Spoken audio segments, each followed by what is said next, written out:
space between shopping lists and poetry is Rubies and Duels.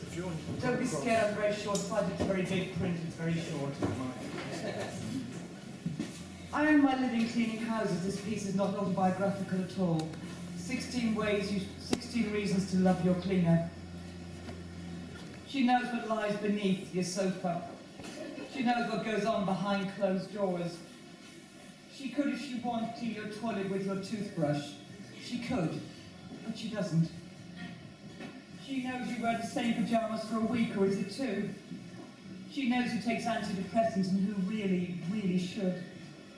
She could, if she wanted, rewrite your poetry words, your magnetic poetry words, into a haiku, a sonnet, or a limerick. She could, but she doesn't have time, so she doesn't. Oh, here's what happened, bear with me. She knows whose son is drinking cider and whose son is dealing weed. She knows whose daughter keeps a tiny razor blade in a tin underneath her still furry, still fluffy greying bunnykins. She could stop for a moment and think what it feels like to sit at a table scrubbed by her with her Pilates pals and eat lemon drizzle cake. She could, but she knows you monitor the Hoover as it trundles from room to room, so she daren't. She knows you didn't make the lemon drizzle cake.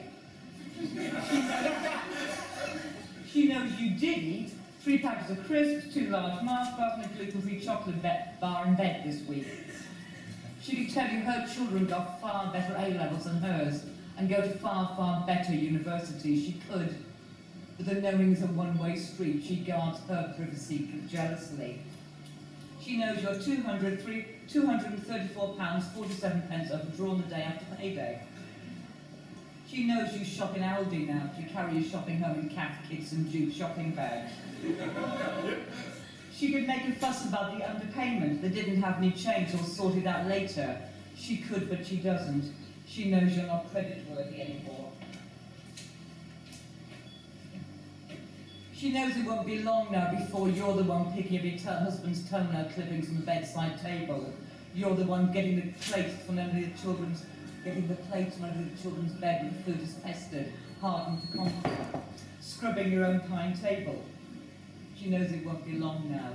And when she meets you, one day, sometime, maybe never, she'll be very, very nice to you and won't say your roots, well, your roots are really showing now.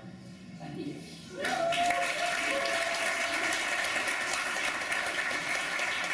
This one does need explanation. Years ago, my mother nearly bought the Martello Tower in Bray. She didn't buy it because she was beaten by a member of the U2 management team who had deeper pockets than her. And it was then used by Shane McGowan for a drying out time, one of his many drying out times. So this is, I'm discoursing with Shane McGowan of the Martello Tower in Bray. I'm standing with Shane, safe in the shadow of the Martello Tower, built to warn of invaders, of interlopers, the others that come, blown across the grey sea, with their own plans to take this poor land. We are watching the swans, children of Lear, huddled in the harbour, buffeted against the jetty. Their plumage, snow-white, bone-white, against the customary grey-brown of the fresh sea. Interlopers and alongside them, other outsiders. The yachts, playthings of the playboys of the Western world, or at least the Western coast. These yachts belong somewhere else. Some are with blue skies, blue seas, skies are blamed, fall from other shades of blue into gentle swell. Not this landscape of hard lines and cold breezes. Shame discourses, poetry womanizing the arts of falconry and warfare. And as we walk in the footsteps of poets and warriors taking the waters, but not the water of life, because Shane is drying out, drying up, moving towards the years of silence. I learned to swim in the other harbour, concrete wall built to trap the sea, and in water so dark you could not see the bottom, and so we learned to swim a lesser terror than sinking into water we knew had no ending, no sanctuary for feet, clenched in cold, searching out the harbour. We never expected to find this sea swimming pleasurable, water so cold it would knock the very breath out of you. And in homes where the threat to knock the very breath out of you, see if I won't, were commonplace, the sea held no fear for us. The cold and rightful punishment for almost pleasure. Our catechism reinforced who made the world, God made the world, and how many days did he make the world in 7? I wonder what Shane looked at that winter, when the sky and the sea and the sky met, bands of grey and brown and white, dirty white, another shade of pale, a million miles from the plumage of those swans rocked against the winter waves. I wonder if he looked out to sea or turned inland. The Italian chipper, our reward, wrapped in cardigans and our anoraks, our knees and lips blue by over-immersion in the sea.